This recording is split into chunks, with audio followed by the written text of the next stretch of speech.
사랑합니다. 성도 여러분, 금요일 아침입니다. 이 한 주간도 여기까지 힘차게 달려오신 모두에게 특별히 냉천골의 아침 말씀 묵상하면서 우리의 죄 문제를 깊이 생각하면서 기도하면서 하나님의 은혜를 구하며 여기까지 오신 모두에게 하나님의 은혜와 축복과 평강이 함께하기를 우리 주 예수 그리스도의 이름으로 축원합니다. 이제 오늘 하나님의 말씀 보도록 합니다. 마태복음 5장 13절부터 16절 말씀 보도록 합니다. 마태복음 5장 13절로 16절 말씀 봅니다. 너희는 세상의 소금이니 소금이 만일 그 맛을 잃으면 무엇으로 짜게 하리요? 후에는 아무 쓸데없어 다만 밖에 버리워 사람에게 밟힐 뿐이니라. 너희는 세상의 빛이라. 산 위에 있는 동네가 숨기우지 못할 것이요 사람이 등불을 켜서 말 아래 두지 아니하고 등경 위에 두나니 이러므로 집안 모든 사람에게 비치느니라. 이같이 너희 빛을 사람 앞에 비치게 하여 저희로 너희 착한 행실을 보고 하늘에 계신 너희 아버지께 영광을 돌리게 하라. 아멘. 너희는 세상의 소금이다. 너희는 세상의 빛이다 하신 주님의 이 말씀, 이것이 우리가 지금 살펴보는 우리가 우리에게 죄 지은 자를 용서해 준 것처럼 우리의 죄를 용서해 주십시오 하는 부분과 많이 연결되죠. 특별히 다른 사람을 용서한다. 너희는 세상의 빛이다. 세상의 소금이다. 세상의 부패를 방지할 수 있는 것이고, 그리고요, 빛이 되어서 세상을 밝히는 거예요. 용서가 있으면 밝아지잖아요. 화목하면 밝아지잖아요. 은혜가 넘치면 밝아지지 않겠습니까? 그 자리에 우리 성도들 한 사람 한 사람을 하나님이 부르셨다는 것이죠. 자, 근데 이 말씀을 계속 살펴보는 것처럼 더 깊이 들어가 보면 이 말씀을 누구에게 주신 거예요? 1차적으로 주신 대상은 당시 예수님의 제자들입니다. 그죠? 이건 산상설교 내용에 나오는 것인데 주께서 산에서 가르치신 거란 말이에요. 산상보훈, 산상수훈이라고도 하는데 산상설교에 나오는데 1차 대상은 예수님의 제자들이었습니다. 그리고요, 그 이후에 예수님을 구주로 믿는 모든 성도들이 그 2차 대상입니다. 우리 성도들도 이 말씀을 그대로 살아내야 하는 성도로 부름을 입은 자격을 갖추고 있다라는 것이죠. 자, 먼저 제자들에 대해서 생각을 해보십시다. 제자들이 누굽니까? 그들은 이미 예수 그리스도를 만나서 하나님의 용서하심을 경험한 사람들이었습니다. 누구보다 먼저 예수님을 만났고 예수님과 동고동락 3년을 넘게 했고 예수님의 말씀을 들었고 예수님으로 말미암아 구원의 은혜를 누리는 사람들, 하나님의 용서의 은혜를 누리는 사람들이었습니다. 보이는 예수 그리스도의 성육신 안에서 보이지 않는 하나님의 용서함을 받은 대표적인 사람들이었다는 것이죠. 그리고 우리가 놓치지 말아야 할 사실 한 가지가 더 있는데, 마태복음은 물론이고 누가복음 역시 주기도문이 들어가 있는 것이 처음에 제가 말씀드렸죠. 뭐라고요? 산상설교 안에 들어가 있다는 것입니다. 산상설교, 마태복음 5장, 6장, 7장에 나와 있는 그 부분인데요. 이 마태복음 5장, 6장, 7장이 산상보훈, 산상수훈, 이 산상설교는 뭐예요? 바로 하나님 나라는 어떤 나라냐? 하나님 나라의 원리와 법칙을 가르쳐주고 그 나라 백성된 하나님 나라 백성들, 성도들의 윤리는 어떠해야 되는지, 즉 믿음으로 살아가는 사람들의 삶이 어떠해야 되는지를 가르쳐주는 겁니다. 그래서 오늘 우리가 읽었던 본문 말씀도 그 산상설교 안에 있어요. 마태복음 5장 13절부터 16절. 이 말씀 앞에는 뭐가 있어요? 우리가 잘 아는 팔복의 말씀이 있는 거예요. 그리고 이 말씀 하시고 그 뒤로 다른 말씀들을 하시는데, 천국 시민이 어떤 사람들이라고 이야기하는가 하면 뒤에 보면요, 마음과 뜻과 목숨을 다해서 주 하나님을 사랑하고 이웃을 사랑해야 한다 말씀하시고요, 자기를 위하여 땅에 보물을 쌓아두어서는 안 되고 또 이 땅에서 무엇을 먹을까 입을까 염려 걱정 근심하지 않아야 되는 것이며, 하나님의 나라를 위해서 살아가야 하며 하늘에 계신 아버지가 온전하신 같이 온전한 삶을 살아가야 하는 사람들이 되어야 한다. 계속해서 이어지는 말씀에서 가르쳐주고 있고요. 다른 사람들을 비판하거나 다른 사람들을 공격해서는 안 되고 탐욕을 멀리하고 정결하게 사는 사람이 되어야 한다는 것들도 말씀해 주셨습니다. 그런데 한번 생각해 보십시다. 이 말씀을 1차로 받던 제자들이 충분히 그런 삶을 살아가는 사람들이었습니까? 그들은 예수님을 만났고 예수님의 제자가 되었습니다. 그러나 충분히 그 말씀대로 살았다 이렇게 이야기하기는 어려운 부분들이 있어요. 그들도 나중에 예수님이 십자가에 달리실 때 도망도 가고요, 갈릴리 바다로 다시 내려가기도 하고 실패하는 모습들을 보면 연약한 인생이었던 것은 분명합니다. 항상 그렇지는 못했어요. 그러나 은혜 받으면 달라지는 그런 사람들이었죠. 우리와 같아요. 자, 그런데 예수님께서는 그들에게 뭐라고요? 세상의 빛이다, 세상의 소금이다 말씀하시고 죄 용서를 하면서 또 용서함을 받아야 된다 말씀하는 겁니다.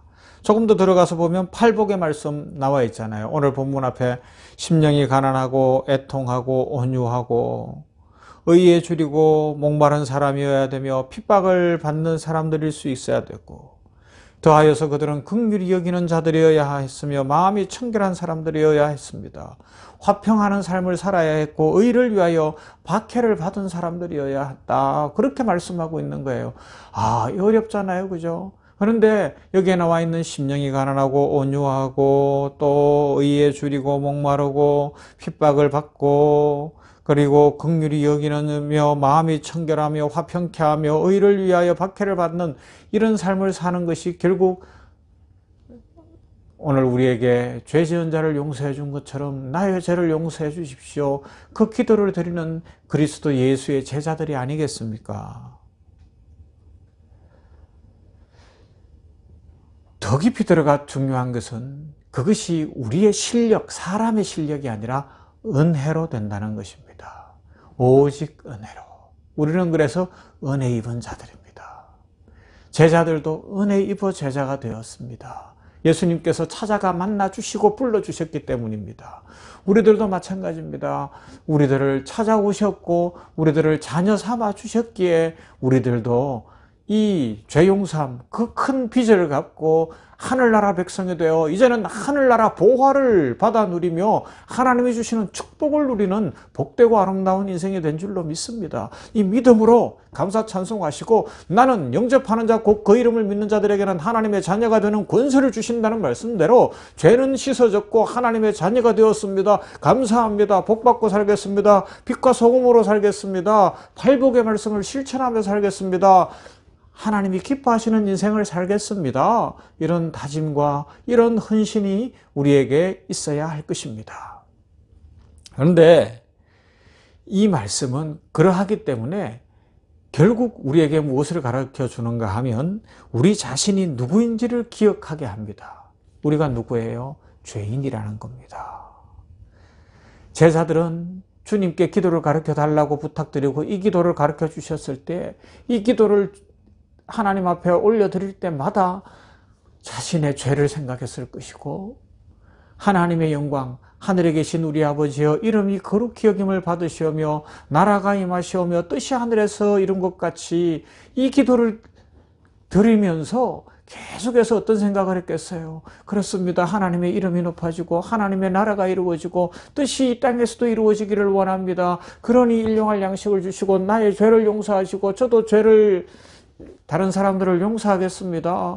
뿐만 아니라 시험에 들게 하지 마시고 악에서 구해 주십시오. 저는 약합니다. 은혜로 삽니다. 은혜로 삽니다. 오직 은혜로 삽니다. 이 고백만 드리게 된 겁니다. 그런데 예수님 당시에 유대주의자들, 특히 바리새인들은 보면 그런 생각이 없었던 것 같아요. 그들에게 잘못된 개념이 있었는데 뭔가 하면 신인 보상의 개념을 갖고 있는 거예요. 하나님이 나의 잘한 일에 반드시 보상해야 된다. 하나님이 무슨 빚을 지고 있는 것처럼 생각하는 경향들이 있었다는 것입니다. 내가 구약의 율법대로 순종해서 율법을 지켜가면 하나님은 당연히 내가 지켰으니까 보상해야 된다. 이런 보상의 원리로 자꾸만 생각을 했던 거예요. 여러분 그렇게 생각하면 안 됩니다. 주기도문 우리에게 죄 지은 자를 용서해 준 것처럼 나의 죄를 용서해 주시옵시오를 이게 보상의 개념으로 내가 오늘 나한테 잘못한 사람 요만큼 용서해 줬으니까 하나님 나한테 이만큼 용서해 주십시오 이런 개념이 아닌 거예요. 그러면요 은혜로 사는 자 하나님의 긍휼로 죄 용서함 받았기 때문에 저도 용서하겠습니다. 예수님처럼 살겠습니다. 성령 충만함으로 살겠습니다. 이 고백이 돼야 되는 겁니다. 그렇지 못하면 바리새인이 되어버리는 거예요. 바리새인들은 이런 기도를 했어요. 하나님이여, 나는 다른 사람들 곧 토색, 불의, 간음을 하는 자들과 같이 아니하고 이 세리와도 같이 아니함을 감사하나이다. 나는 일에 2번씩 금식하고 또 소득의 11조를 드리나이다. 이건 기도라고 할 수가 없는 거예요. 그러면 뭡니까? 이것은 하나님 앞에 내가 어떤 사람인지를 알고, 하나님 제가 이만큼 했으니까 하나님 지금 당연히 나한테 복 줘야 되는 것 아닙니까? 하나님 저한테 빚졌어요? 이 이야기 하는 거란 말이에요. 합당한 보상을 요구하고 있는 것이죠. 그러하기 때문에 예수님으로부터 책망을 듣고 이런 기도를 드리면 안 되는 거라는 거죠. 왜 바리새인들이 이런 태도를 취했어요? 하나님의 언약을 오해했습니다. 창세기 15장 아브라함과 언약을 맺으실 때부터 하나님께서 주신 언약은 뭐예요? 하나님이 전적으로 책임진다. 은혜 언약이란 말이에요. 은혜 언약. 십자가의 은혜 언약을 보여주셨는데, 그 은혜로, 무조건적인 은혜로 우리가 산다는 걸 잊어버리니까 하나님이 나에게 꼭 무슨 보상을 해줘야 되는 것처럼, 오늘날도 그런 사람들이 있어요. 신앙생활 하는 중에도 내가 이번에 교회에서 어떤 헌금을 했으니까 나한테 하나님이 당연히 갚아주시겠지. 내가 선한 일을 했으니까, 내가 뭐도 했으니까, 이렇게 생각하는데 이게 바뀐 거라고요. 내가 용서받았기에 다른 사람을 용서하고, 내가 복을 받았기에 하나님 앞에 다시 돌려드리고, 내가 하나님의 축복을 받아 누리기에 예배당도 세우고 선교도 하고 하나님의 축복이 넘치기 때문에, 나를 사랑하신 그 은혜 때문에 저는 믿음으로 삽니다. 이 고백으로, 이 헌신으로 살아가는 겁니다. 먼저 은혜 받았습니다. 하나님이 먼저 살려주셨습니다. 예수님이 우리를 먼저 만나 주셨습니다. 그래서 우리로 하여금 천국 백성 삼으시고 팔복의 말씀도 들려주시고 이 빛과 소금에 대한 교훈도 주시고, 그리고 우리가 세상 사람들과 다르게 살아야 한다는 것을 가르쳐 주시면서 그 배경에는 뭐가 있어요? 하나님이 함께 하신다는 겁니다. 여러분, 오늘도 하나님이 우리와 함께 하십니다. 하나님께서 은혜 위에 은혜를 주십니다. 그 은혜로 삽니다. 그 은혜로 살기 때문에 우리는 우리 힘으로는 못하나 그 은혜 입어서 빛이 되고 소금이 될 수 있습니다. 우리 이 믿음으로 우리의 중심에는 하나님이 계시고, 우리의 중심에는 오직 하나님이 영광이 되는 그런 삶을 살아감으로 말미암아 세상을 변화시킬 수 있는, 세상에 용서가 없어 이렇게 다투고 상처 많은 세상 속에 진정한 화목과 축복을 누리게 되는 복의 통로들 다 되시기를 주님의 이름으로 축원합니다. 아멘. 기도하십시다. 하나님 감사합니다. 금요일 아침에 냉천골의 아침 말씀 묵상했습니다. 하나님의 말씀을 묵상하며 하루를 시작하는 자들에게 하나님께서 복 주실 것을 믿습니다.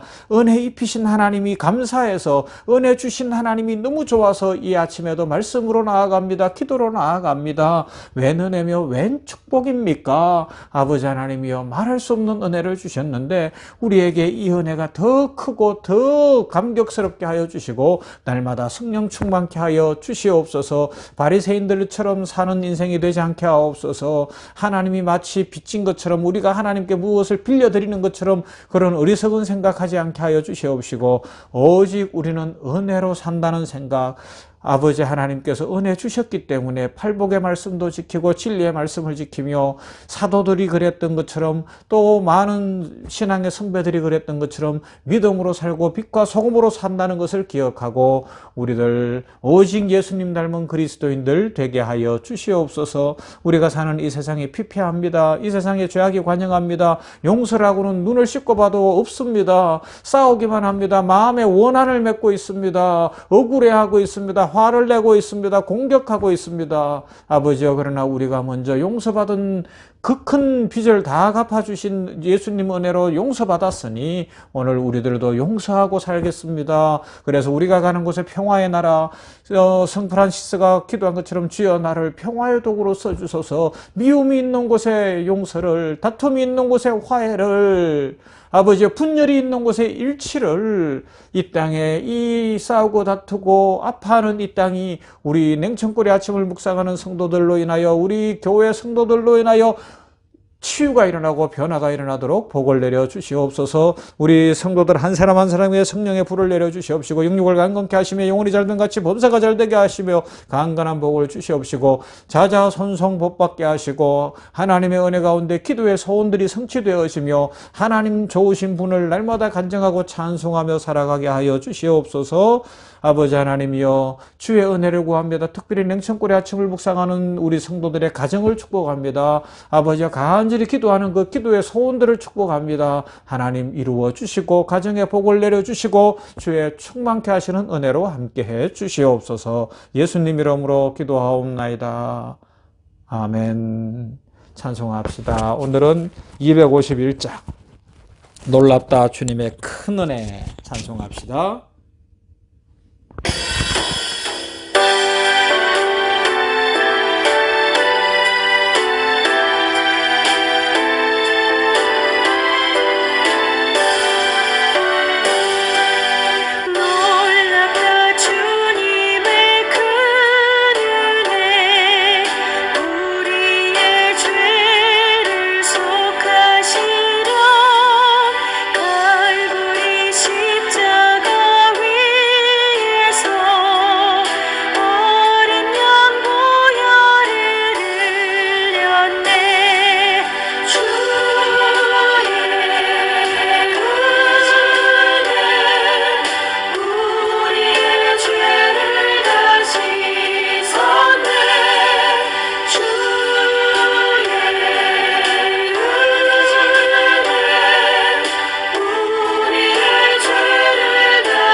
죄악은 성